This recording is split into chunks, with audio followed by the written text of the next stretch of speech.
capítulo 3, pasaje que me fascina, me enamora cada vez que lo leo. He escuchado un sinfín de predicaciones acerca de este punto y concuerdo con algunos predicadores y algunos teólogos en respecto a la manera en que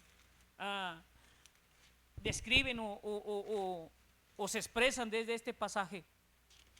Romanos capítulo 3, y vamos a leer del verso 21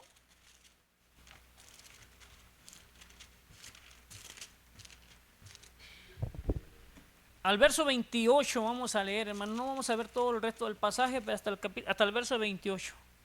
Algunos teólogos dicen que este pasaje o esta porción de la escritura es el corazón, el centro de toda lo que es la carta a los romanos.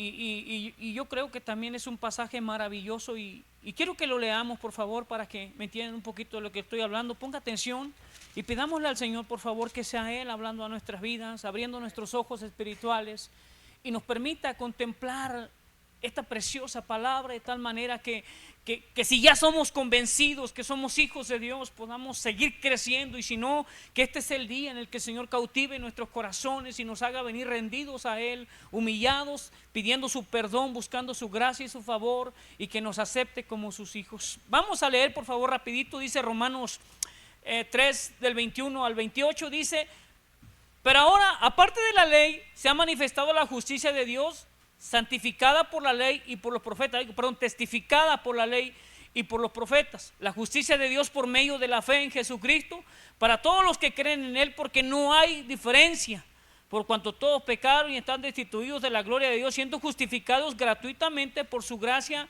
mediante la redención que es en Cristo Jesús, a quien Dios puso como propiciación por medio de la fe en su sangre, para manifestar su justicia a causa de haber pasado por altos en su presencia los pecados pasados, con la mira de manifestar en este tiempo su justicia, a fin que Él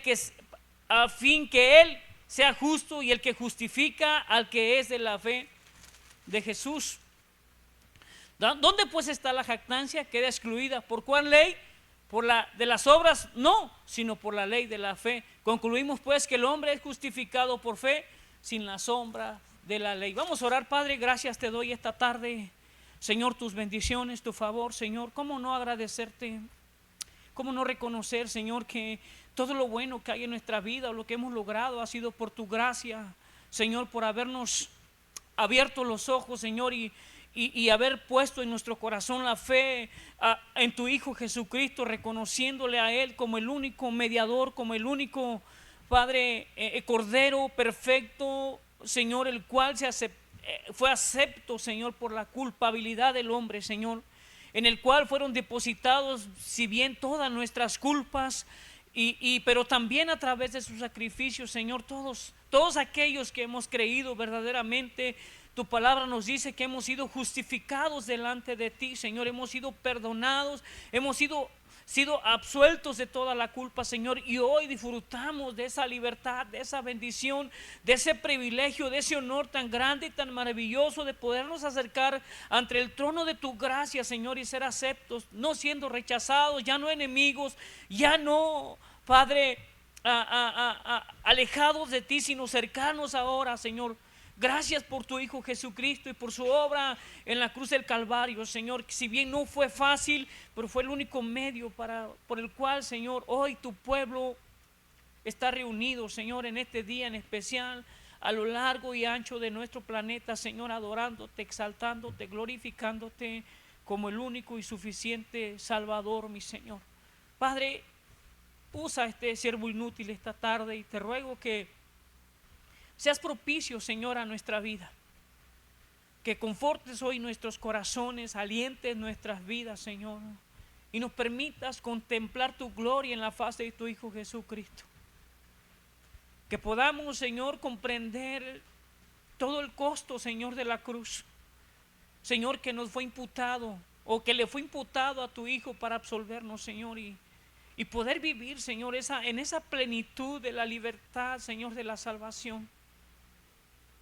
Ayúdanos esta tarde y te ruego que abras nuestro entendimiento y abras nuestro corazón de tal manera, Señor, que tu palabra pueda entrar en nuestra vida, Señor, y como tierra fructífera preparada, Señor, haga germinar esta semilla y producir los frutos que te adoran, que te glorifican a ti, Señor.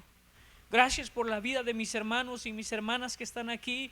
Gracias también por las situaciones difíciles que nos permites enfrentar, Señor, y sobre todo gracias por el consuelo que de ti recibimos. Te adoramos esta mañana, te bendecimos, te exaltamos, Señor. Quédate con nosotros, Espíritu Santo, y sé tú la guía de nuestro caminar. Oramos en el nombre de Jesús. Amén. Hermanos, uno de los pasajes más maravillosos que yo he leído en la Escritura, no sé si usted lo ha visto, y no es que la Escritura no tenga relevancia, pero para mí uno de los más hermosos que yo he leído: justificados gratuitamente. Y la doctrina de la justificación es un tema que se ha hablado muchas veces, que se ha estudiado, incluso se nos ha predicado muchas veces en este lugar, y hemos hablado una y de mil maneras de esto.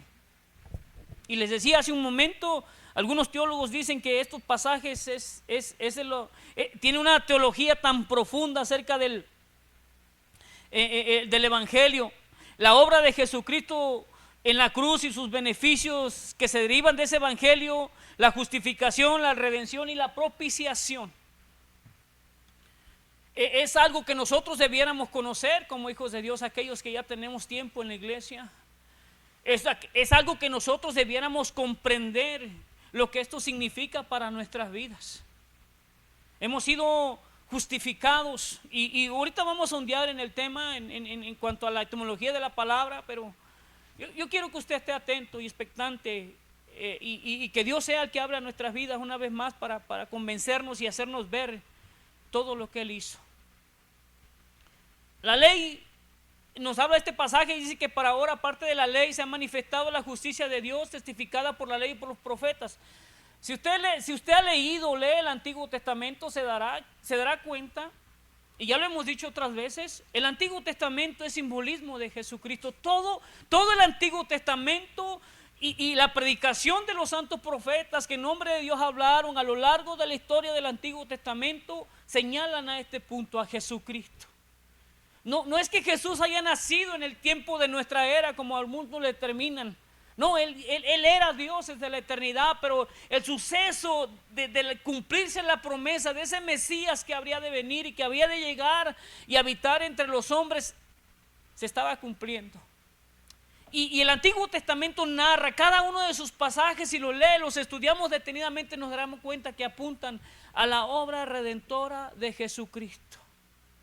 De eso trata la Escritura y de eso se compone en su mayoría. Y todo lo que los principios y los estatutos que Dios establece en ello son para que sus hijos conozcamos la voluntad y el camino por el cual nosotros debemos conducirnos. Hemos dicho en otras ocasiones que la palabra de Dios es la regla de fe y conducta para todo creyente. Es el medio por el cual nosotros conocemos a Dios y Dios se revela a nosotros.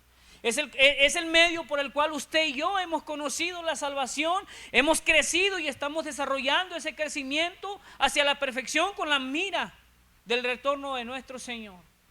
La palabra de Dios es el manual para los hijos de Dios y en él todos debiéramos meditar siempre, conocer, porque Dios se revela a través de su palabra y Él ha hablado desde los tiempos postreros, desde que Adán cayó, desde que Adán falló. El propósito de Dios ha sido reconciliar a la humanidad consigo mismo. Y en el Nuevo Testamento es el cumplimiento de esa promesa. Dice el 22, dice la justicia de Dios por medio de la fe en Jesucristo para todos los que creen en Él, porque no hay diferencia. Maravillosa esta justicia. En el Antiguo Testamento, la ley, y estamos trabajando un poquito para hacer una serie de sermones con respecto a los 10 mandamientos. Yo sé que no lo sabemos de arriba abajo. Si no, deberíamos sabernos los 10 mandamientos, por lo menos.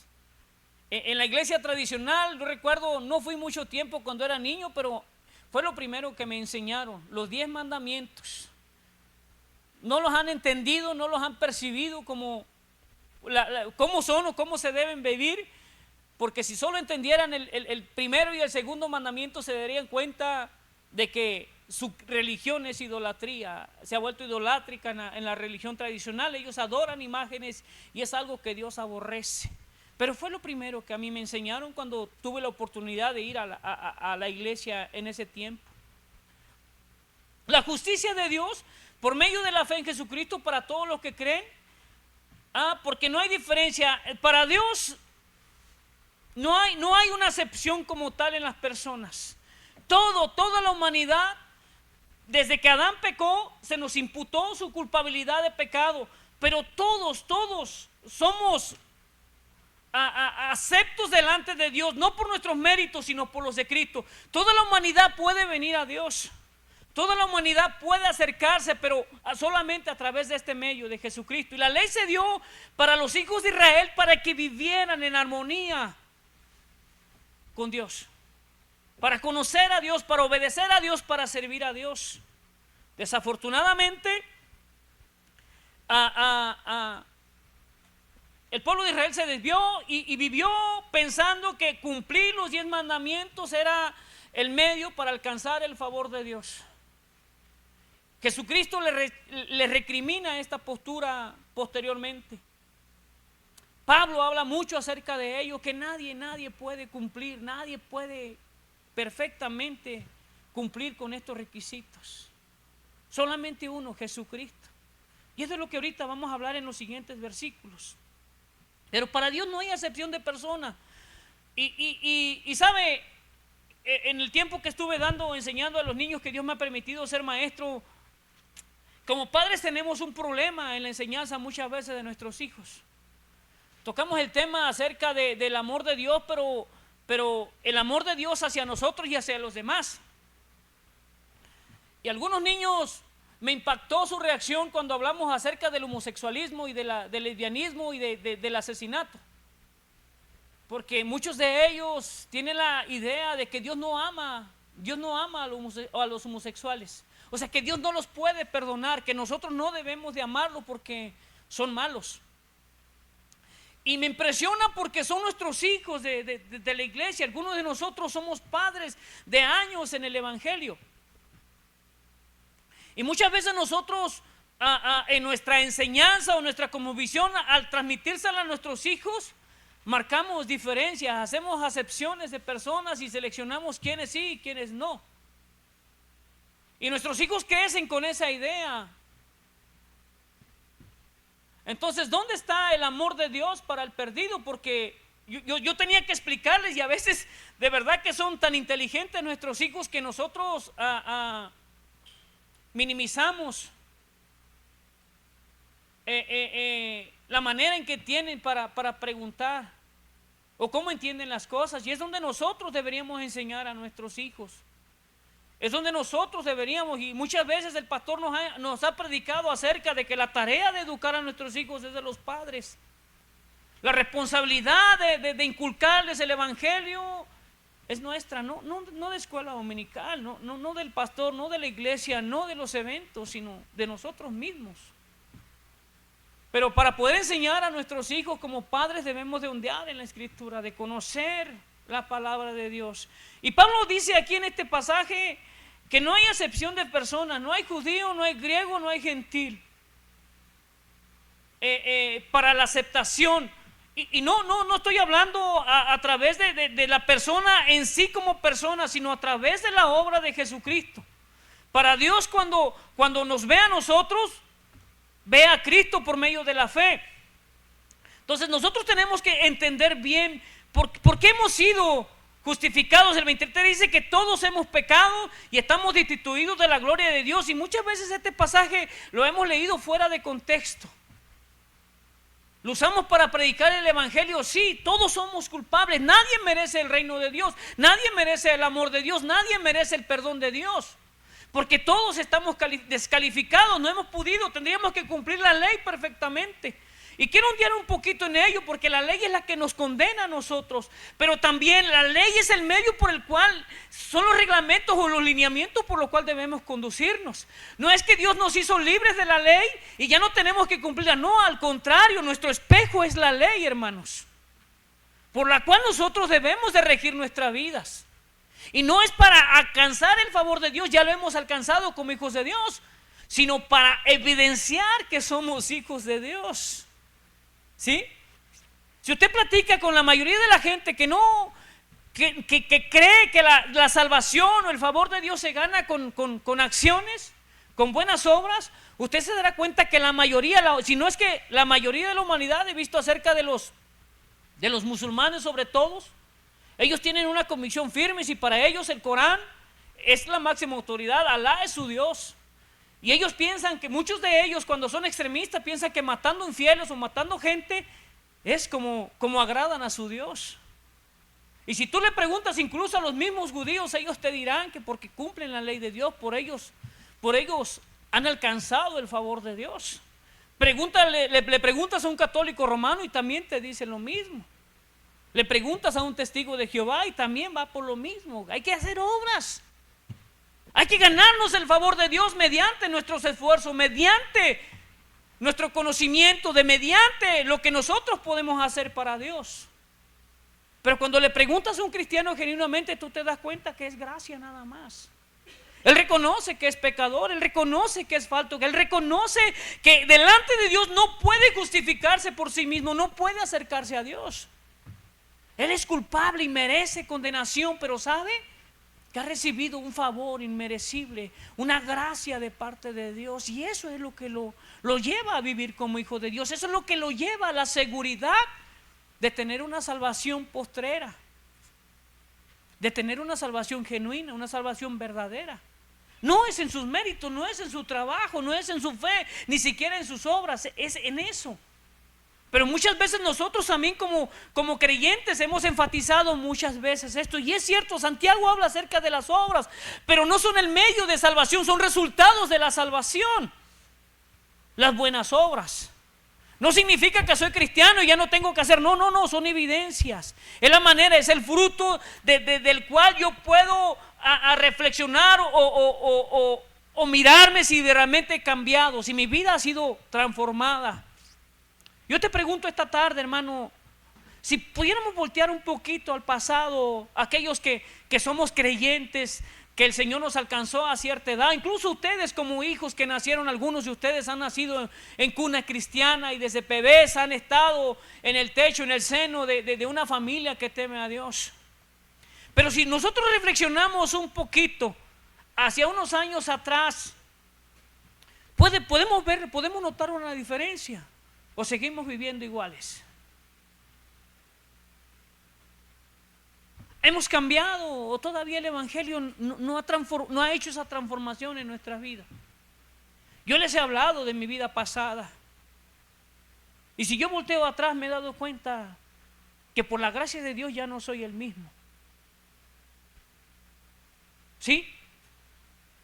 Y no es porque sea bueno, sino porque Dios ha obrado. El Evangelio me ha obligado, me ha llevado a vivir de esa manera, a buscar agradar a Dios por obediencia, por gratitud, por sometimiento, no por fuerza, pero agradar a Dios, porque la palabra de Dios me enseña que mi vida debe de producir un fruto diferente a lo que era atrás. Y no vamos a hablar de los frutos, pero sí de esa manera de estilo de vida que vivíamos sin Cristo. Yo sé que muchos de ustedes jóvenes todavía no le han entregado su vida al Señor. Y la evidencia está en su estilo de vida. La mayoría, egoísmo, desobediencia, rebeldía. Y aunque es una etapa difícil, yo lo entiendo. Yo pasé por ahí por su edad hace algunos años.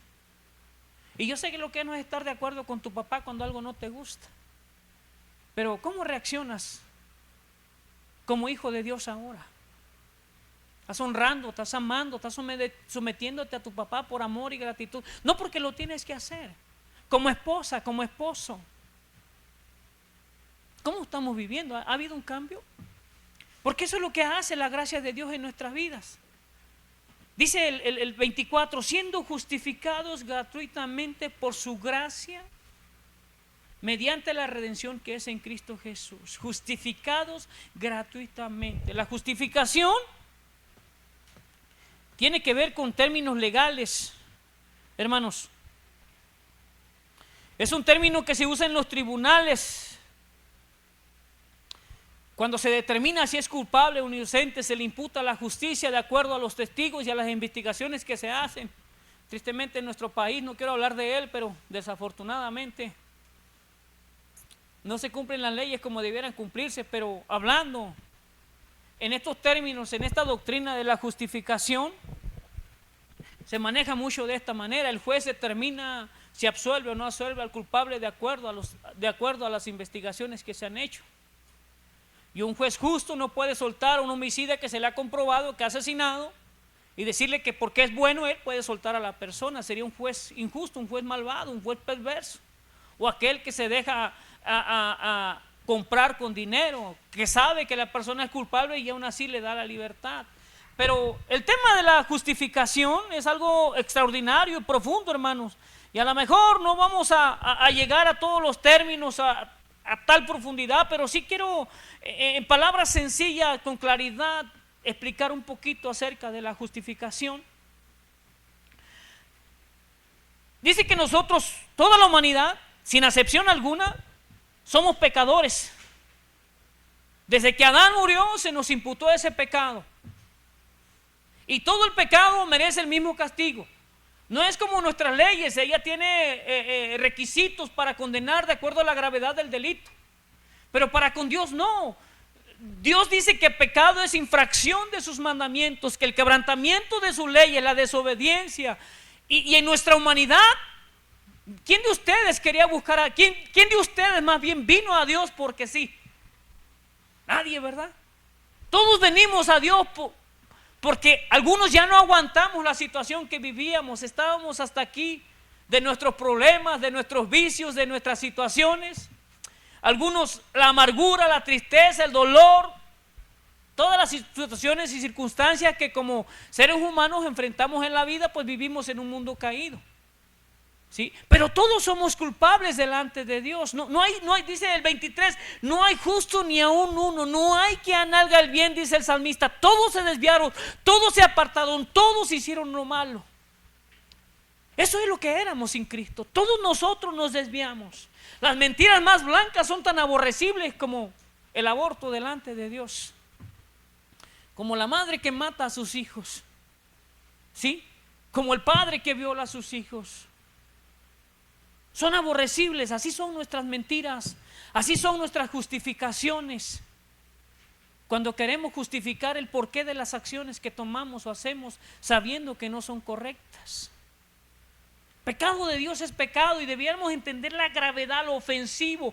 Tú y yo ofendimos a Dios de tal manera que merecíamos la pena máxima, la muerte, la condenación, el desprecio, el rechazo, toda la justa ira de Dios cayendo sobre cada uno de nosotros en nuestra naturaleza humana. Pecadores despreciables. No tiene que ver la condición moral. No sé qué tan buenos eras moralmente o te consideras. Y la sociedad así vive. Si tú le preguntas, te decía yo hace un rato, a cualquier persona, la mayoría cree que va a ir con Dios porque es buena en sus propios méritos, porque nunca ha matado, porque no le hace mal a nadie. Sí, él se emborracha en su casa con su dinero, él de repente se le da igual ir a trabajar o no trabajar, él le da igual no darle a sus hijos lo que necesitan, pero son buenos, no dañan a nadie. Si nos comparamos con Hitler, somos buenos. Pero el problema es que Dios no nos compara con otro ser humano. A lo mejor soy mejor que mi vecino que maltrata a sus hijos, golpea a su esposa, es borracho, no trabaja, es tranza, es mentiroso y demás, y todas aquellas cosas que teníamos. Pero delante de Dios dice que todos somos culpables. Todos, no hay uno, hermano. Tus mejores obras, dice la Escritura, que son como trapos de inmundicia. Sin el favor de Dios en tu vida o el favor de Cristo a tu favor. Todos, no hay acepción alguno. Todos somos aborrecibles. Nuestro pecado es tan grave que ha podrido. Así como un cuerpo putrefacto es así repulsivo hacia nosotros por el olor fétido que suelta, así son nuestras acciones delante de Dios en nuestras propias justicias. No podíamos con nada. Dios no es manipulable. Dios a Él no lo ciega la codicia, el egoísmo, la soberbia. Dios no es tentado de pecado y de maldad, y Él por consiguiente es santo, justo y perfecto. A él no lo podemos manipular con nada en nuestra vida, ni portándolo lo mejor que sea. Por eso es tan glorioso y tan maravilloso la obra de Jesucristo en nuestras vidas, hermanos. Tiene una profundidad tan tremenda que si pudiéramos ondear un poco más en ella, nuestras vidas como cristianos serían diferentes.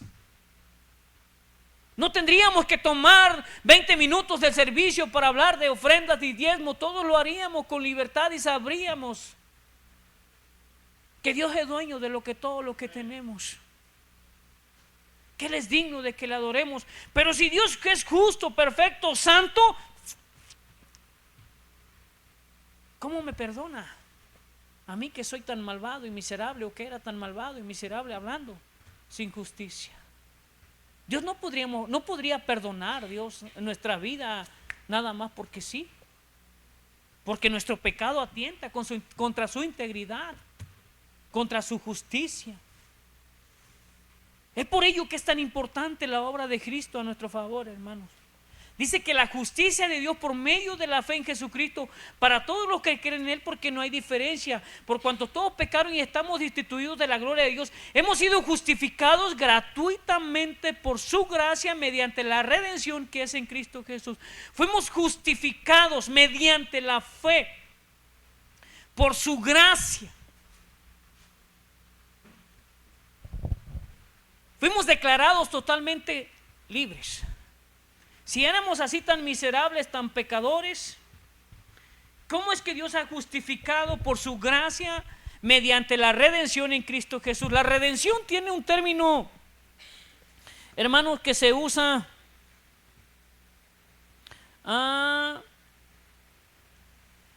era un término, es extraído del tiempo de la esclavitud, cuando se vendían o se comercializaban los esclavos. El que iba y compraba a su esclavo era de su propiedad, lo redimía para él, ya no tenía que estar expuesto más que a su servicio. Era quitado esa cadena que le ataba a ser vendido, y ahora pasaba a ser parte de la propiedad de una familia, de un amo, de una persona que solamente él podía gobernar con él. Él podía estar sobre él y podía disponer de él en todo momento, en todo tiempo.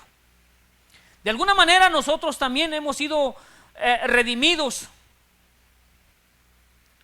Vuelvo a lo mismo, éramos esclavos del pecado y Dios nos redime, porque a través de Jesucristo nosotros fuimos comprados por su sangre. ¿Sí? Ya no hay más culpa. Ya cuando venimos a Jesús, Él pagó el precio por usted y por mí de nuestra condenación, de ese castigo eterno que merecíamos. Digo, todos sin excepción alguna, sin la obra de Cristo, merecemos la pena de muerte, el castigo eterno. Todos, sin excepción alguna. Pero es lo que hace Jesús. Primero nos justifica, nos redime, y luego dice que es la propiciación también. Es un término que se extrae de los ritos del templo en el Antiguo Testamento. Recordemos, si vamos un poquito a la historia del pueblo judío, Dios le pide al pueblo de Israel que sacrifique, que tome un animalito de un año, y luego ese animalito va a tomar el lugar, va a pagar la culpa del dueño, de aquel que cometió los pecados, y al ser sacrificado en el altar, él iba a pagar el precio, la culpa. Se les exigía a todos aquellos que iban que preservaran, más bien que cuidaran un animalito, en este caso un cordero. Desde pequeño, desde que nacía, se apartaba, sobre todo macho, y se cuidaba durante un año. Se alimentaba de lo mejor, se tenía que poner, que no tuviera defecto, que no hubiera en él falta alguna, que no hubiera tacha, que no fuera ciego, que no le faltara un pie, que no, totalmente perfecto en el animalito. Algo que posteriormente vemos que el Señor condena cuando vuelca las mesas en el templo, es porque se habían acostumbrado a tanto que se les había olvidado el significado del sacrificio. No, pues ¿para qué crío el animalito si allá en el templo voy y lo compro, pago unas monedas y me evito todo ese año de estar batallando, de alimentarlo, de cuidarlo? Ahí lo puedo comprar y voy y lo presento y se acabó. Es lo que condena el Señor. ¿Sí? Y pareciera que, bueno, nosotros no tenemos que sacrificar, pero pareciera que traemos la misma como visión de venir al templo. ¿Cómo es eso, hermano Esteban? Quiero preguntarte sinceramente, no me respondas. ¿Cuánto tiempo nos preparamos en la semana para venir a este lugar? ¿Cuánto tiempo pasamos o pasaste o pasé esta semana en la presencia del Señor? ¿Cuántas veces te arrepentiste de tus faltas? Le dijiste, Señor, perdóname, soy un miserable, pero perdóname otra vez. Quiero ir a tu casa limpio, con ese deseo de mirar tu gloria a través del canto, a través de la oración. Quiero sentir tu presencia entre mis hermanos. Y no es que en la casa no la pueda sentir. Me refiero a tomando el simbolismo del templo, porque era el lugar donde se iba a adorar, donde se llevaban esos animales para sacrificar y se presentaban a Dios. Pero yo te pregunto esta tarde, ¿ha habido sacrificio en tu vida? ¿Has sacrificado ese tiempo en el cual ves novela, tu programa favorito? No sé qué haces, pero tomaste un tiempo para prepararte y decir, Señor, este domingo quiero ver tu gloria a través de la predicación. Quiero sentir tu presencia cuando canto. Quiero adorarte con todo mi corazón y sin importar que los demás me vean. Si necesito levantar mi mano, quiero levantarla porque quiero adorarte con todo mi ser. ¿O dijiste es día domingo? Todo mundo lo hacemos. Encontré lo que pude en el closet, saqué lo que se me pegó la gana o escogí lo que quise y total. ¿Sí ves, hermanos? ¿Cuánto tiempo pasamos en la presencia de Dios en esta semana? Yo le preguntaba hace un momentito, ¿has cambiado? ¿Tu actitud como esposa ha cambiado hacia tu marido, hacia tus hijos? Tu actitud como esposo al tratar, cuidando, guardando el corazón de tu mujer como vaso frágil, como pétalo de rosa, ¿se ha notado la diferencia? Jóvenes que se van a casar, bueno, ustedes dos son hombres, pero Becky, de la manera que te trata ahorita te va a tratar el día que te cases. Y yo espero que su vida, su relación con ustedes sea mejor, más dulce que la que ahorita es, porque el enamoramiento, la etapa de noviazgo es maravilloso y sobre todo cuando se vive bajo los términos bíblicos, sin toque, sin esa pasión que todos tenemos, la verdad. Por eso a veces es tan por riguroso, más bien se enfatiza tanto en el cuidado. En el noviazgo no sé por qué tienen que platicar en el asiento de atrás del carro, por qué tienen que estar solos en su casa, por qué los toques físicos. No, traemos hormonas al 1000 por 1. Si todavía algunos que estamos viejos, veo a mi esposa y me derrito, se me acerca, ¿sí? Vuelvo a preguntarte, hemos cambiado, hermano.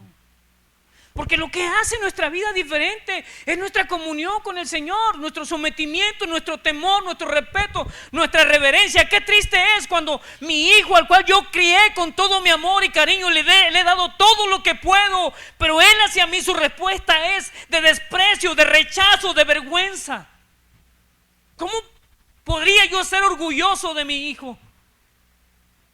¿Cómo podría yo, con sonrisa de oreja a oreja, presentar y este es mi hijo amado, al cual me ama, me respeta, me valora como padre?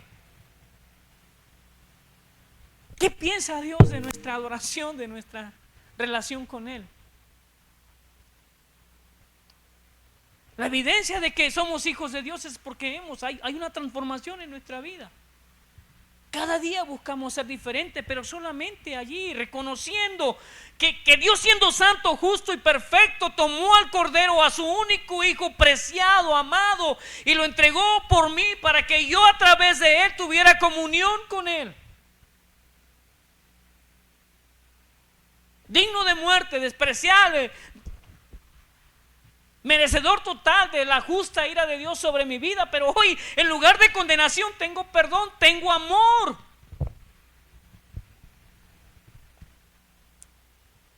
¿Por qué tanta mediocridad para dar al Señor o para trabajar para el Señor. Y en la mayoría de las iglesias eso es lo que vemos, hermanos.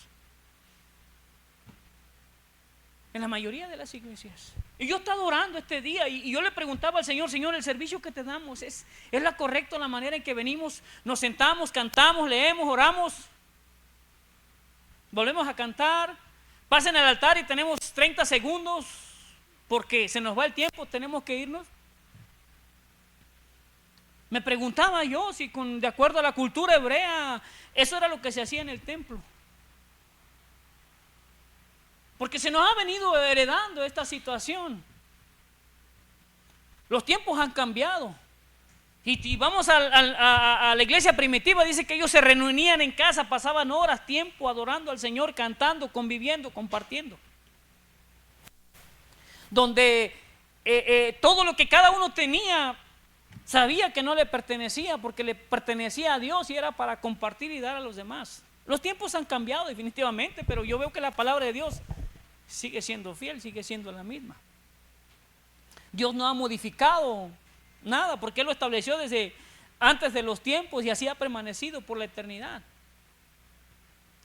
Pero hermanos, aún el tema de la justificación, de la redención, la propiciación es un tema que estaba determinado desde antes de la fundación del mundo. Dice el 24: siendo justificados gratuitamente por su gracia mediante la redención que es en Cristo Jesús, a quien Dios puso como propiciación por medio de la fe en su sangre, para manifestar su justicia a causa de haber pasado por alto en su presencia los pecados pasados.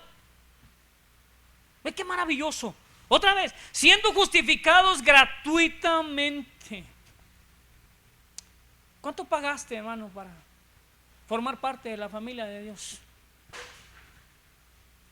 ¿De cuánto te has despojado? Justificado gratuitamente por su gracia. Fíjate de quién es el favor. Mediante la redención que es en Cristo Jesús. ¿Quién tomó tu lugar? A quien Dios puso como culpable, como el merecedor de tu castigo y el mío. Tú vas a pagar por ellos. Tú vas a recibir mi ira, mi condenación, mi desprecio, mi rechazo. Tú vas a ser condenado por ellos. Él tomó el lugar de ese corderito. Él fue la propiciación entre Dios y Él, para manifestar su justicia a causa de haber pasado por altos. ¿Cuántas veces has pasado por alto una ofensa, hermano, hermana? Jóvenes, ¿cuántas veces hemos pasado por alto cuando nos ofenden? Dios no hizo borrón y cuenta nueva con nuestros pecados, no. Jesús tuvo que satisfacer la ira de Dios que por la condenación del pecado, de la maldad, de la desobediencia, la tuya y la mía hacia Dios. Y cuando Jesús toma tu lugar, es como si tú y yo nunca, toda la vida hemos sido santos, perfectos. No hay egoísmo, no hay envidia, no hay rencor, no hay rechazo, no hay indiferencia. Somos mansos, pacientes con nuestros semejantes, amamos cuando nos odian, perdonamos cuando nos ofenden.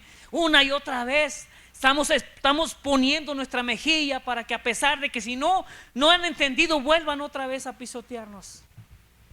No pagamos nada de eso, hermano. Y todo lo que tú y yo merecíamos, Jesús lo pagó en su carne propia. Cada bofetada, cada tirón de su barba y de su cabello, cada varazo que le daban en su cabeza con esa corona de espina, cada latigazo que desgarraba, desprendían su sangre, su carne de su espalda. Y luego carga la cruz unos cuantos kilómetros y llévala.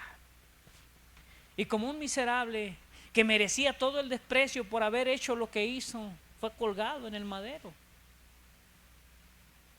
Y a pesar de todo, no le tomes en cuenta su pecado. Y estando en ese lugar, consumado es, Padre, la deuda ha sido pagada, la deuda es cancelada, yo pagué por ellos. No se quejó, dice Isaías, no abrió su boca. Hasta lo sumo llevó la consecuencia. y derramó su sangre para que tú y yo hoy pudiéramos disfrutar de plena libertad. Hermano, hermana, ¿vives en la libertad?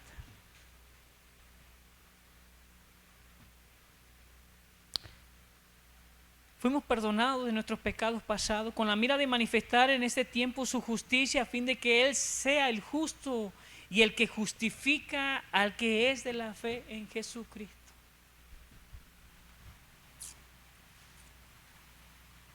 No importa cuánto nos esforcemos, hermanos. No importa cuánto nos desgastemos o demos en favor de nuestra salvación, no es suficiente. Porque el precio ya fue pagado. Tu deuda ha sido cancelada. De la esclavitud del pecado hemos sido libertados. De la condenación que se nos imputaba hemos sido declarados absueltos, pero no mediante nuestras obras, sino mediante la obra terminada completamente en la cruz del Calvario, imputada a Jesucristo. Requiere de que lo que demandaba la ley por la culpa, otro lo pagó, otro tomó el lugar que te correspondía y nos dio totalmente libertad. Mi pregunta en esta tarde, hermano, ¿hemos depositado verdaderamente nuestra fe en la obra de Jesús? Quiero preguntarte esta tarde, si ahorita saliendo de la iglesia, llegando a tu casa o para mañana ya no te levantas, porque a Dios le plació cortar tu vida. Mi pregunta, ¿hay garantía de que verás el rostro de Dios por la eternidad? ¿Por qué tanto suspenso, silencio? ¿Hay garantía o todavía dudas de esa salvación? Amén, hermanos. Estoy completamente seguro de que si Dios me llama en este momento, voy a mirar su presencia y la misma palabra que escuchó el malhechor a su derecha, desde hoy estarás conmigo en el paraíso. Creo firmemente, porque no es mi obra, no es lo que yo hago, sino lo que Él ha hecho en la cruz del Calvario. Totalmente convencido que Él imputó, me fue imputado, fue en Él imputado mi pecado y a través de Él tengo libertad.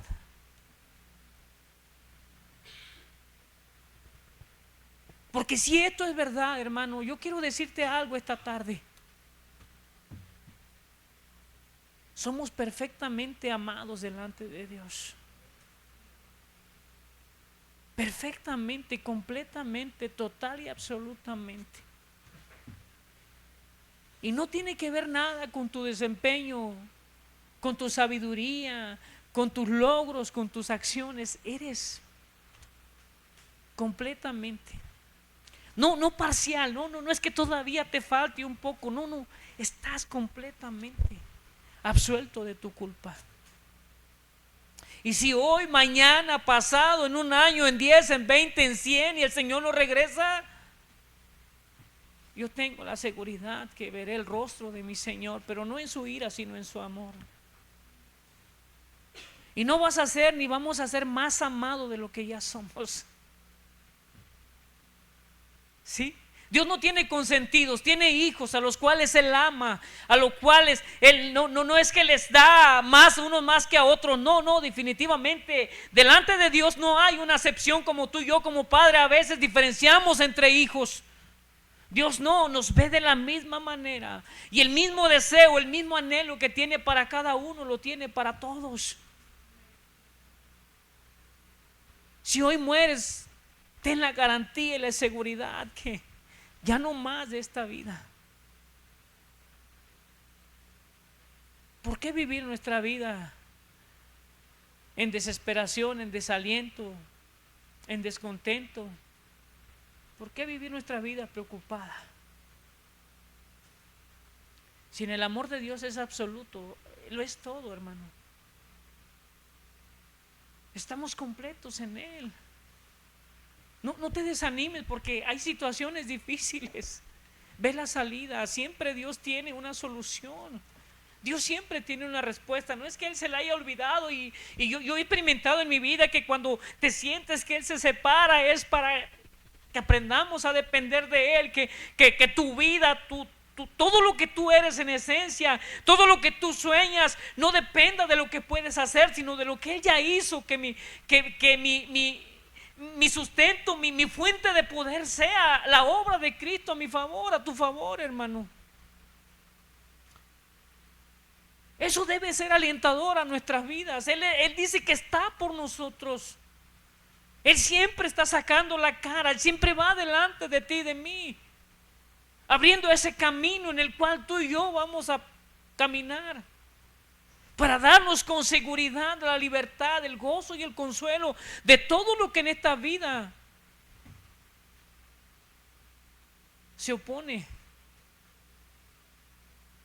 Deleítate, dice el salmista. Me encanta ese texto. Deleítate a sí mismo en el Señor y Él te concederá las peticiones de tu corazón. Deleítate. Depende de Él. Búscale a Él. Ámale a Él. Sírvele a Él. No importa cuánto puedas hacer o pudiste hacer. Yo creo que el lugar más maravilloso y más glorioso que el cristiano puede tener después de su salvación es mirar en esta vida el rostro de Dios a través de una comunión. Escuchaba el testimonio de una de nuestras hermanas, no está acá, y su papá se enfermó de una enfermedad terminal y toda la gente, sus familiares, porque ella decía que si no podía hacer algo, que buscara al pastor y le dijera que oraran por su papá para que, y buscando en internet, encontraron lugares ahí donde de esos charlatanes que ven por tu milagro y esta noche, este día vas a sanar, no importa la enfermedad. Y ella preocupada decía, el papá decía, llévame con el cura, con el diablo, con el pastor, con quien tú quieras, pero que ore por mí y me sane. Y ella, en su ignorancia, en su madurez, en la fe, cerré mis ojos y busqué al Señor y le preguntaba, Señor, ¿qué es lo que quieres?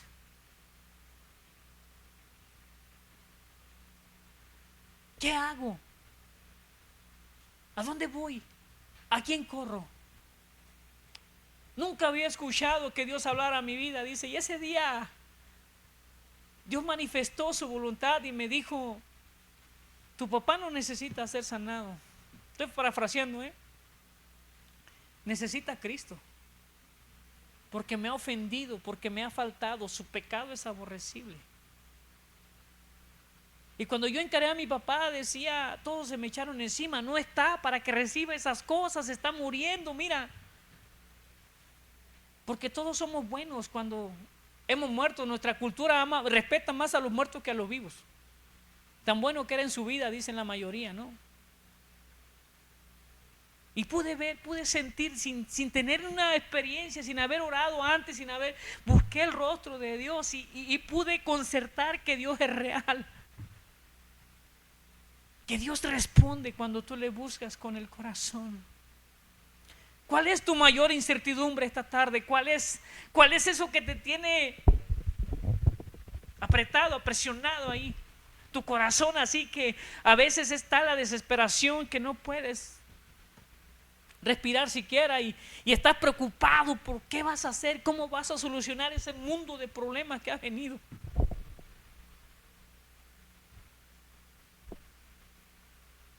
Tenemos todo al alcance, hermano. Y no te hablo en términos de prosperidad, de que tú eres grande, que tú... No. El Señor dice que teniendo abrigo y sustento estemos completos, estemos contentos, estemos en totalidad. Porque su presencia es suficiente, mi hermano, mi hermana. Lo imposible ya fue hecho. El mayor regalo que tú puedas recibir para tu vida te ha sido otorgado mediante la fe. No necesitas hacer más o menos para ser amado. Eres totalmente, y no importa cuánto vayas para buscar el favor de Dios, ya lo tienes. Solo disfruta, deleítate en su presencia y disfruta del amor incondicional, interminable, abundante que Dios ha derramado sobre ti y sobre mí, que nadie puede darnos. Estás en Cristo, ha sido pagada tu deuda, mi deuda. Pero si no estás en Cristo, yo te animo esta tarde, busca al Señor, arrepiéntete. Dile: Señor, te he ofendido, mi actitud, mi desobediencia, mis decisiones las tomo a mi manera, mi vida la vivo como se me pega la gana. Y he entendido que solamente tú puedes traer libertad. Y la verdad, cuando caminas bajo la dirección de Dios, tu vida es bendecida. Y no es que no tengas problema, al contrario, pero hay una esperanza y una sabiduría de parte de Dios que te da la salida en medio de la situación. Y cuando la noche pareciera más oscura, siempre llega ese rayo de luz a tu vida. Siempre. Descansemos en el Señor, hermanos, hermanas. Deja de pelear solo y aprendamos a hacer a tomar ese regalo, la justificación, la propiciación y todo lo que nosotros necesitamos ya ha sido cubierto. Ya no necesitas más. Si tienes a Cristo, si estás en Cristo. Y nuestra meta es cada día caminar en medio de todo el desorden que tenemos a nuestro alrededor por la naturaleza caída de nuestra humanidad. Nuestro deseo, nuestro anhelo es conformarnos a la imagen de Cristo. Es el anhelo de Dios que seamos como Él. Así como Él anhelaba estar a solas con Dios, caminar con Él, que nuestro consuelo, nuestro ánimo, nuestro aliento venga de parte de Dios. Cuando ahí en oración, cuando a través de la predicación tu vida la ves tal cual y parece que no tienes nada, pero maravilloso, Dios está de tu lado. Volvamos a Él, hermanos. Y no quiero motivarte no es una motivación de que en este momento no, se trata de algo real, algo verdadero, algo permanente. No es emocional, es real lo que Dios ha hecho en mi vida y yo sé que en la muchos de ustedes. Por eso estamos aquí. Deja de mirar a tu alrededor y miremos. Dice Hebreos: puestos los ojos en Jesús, el autor y consumador de nuestra fe. Y a través de esa comunión, de esa dependencia, nuestro carácter se ha moldeado, se ha pulido. Nuestras acciones y actitudes, nuestras palabras, nuestros pensamientos, nuestros sentimientos, aún nuestras emociones sean coordinadas, gobernadas por la obra del Espíritu Santo, mediante esa fe que hemos depositado en aquel que lo dio todo por ti y por mí. Es tiempo, hermanos, de que Dios traiga ese avivamiento a nuestras vidas y seamos una iglesia diferente, que adoremos de verdad, que alabemos, que agradezcamos profundamente, porque el favor de Dios, no existe el oro del mundo para comprarlo. No basta. No bastan las bondades de la humanidad y las cosas buenas que logran hacer. Y lo recibimos gratis, tú y yo. Jesús nos ama, es real. Y ese precio fue terrible, el costo, pero nos ha sido otorgados. Volvamos al Señor este día. Entreguémosle nuestra vida y aún nuestra carga. Él nos dice: vengan a mí los que están cansados, los que están trabajados, los que están cargados, que yo los haré descansar. Y libera tu alma. No dice que no trabajes, no, libera tu alma. El trabajo, el cansancio es físico, pero el abatimiento del alma es terrible. Y es lo que el Señor quiere: darnos descanso, que tengamos libertad y que ninguna de las situaciones de nuestra vida nos mantenga afanados de tal manera que dejemos de mirar su gracia, que dejemos de correr a Él, de que dejemos de depender de Él.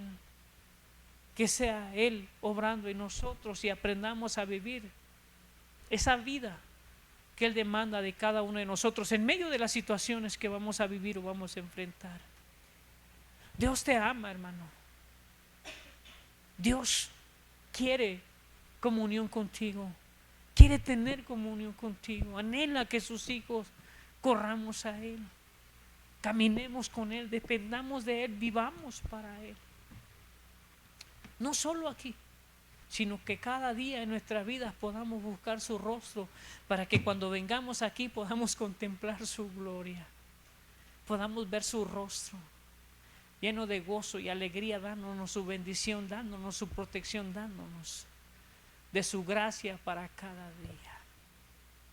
Si no estás disfrutando de esa gracia, este es el tiempo. Yo te invito, cierra tus ojos, hermanos, vamos a terminar.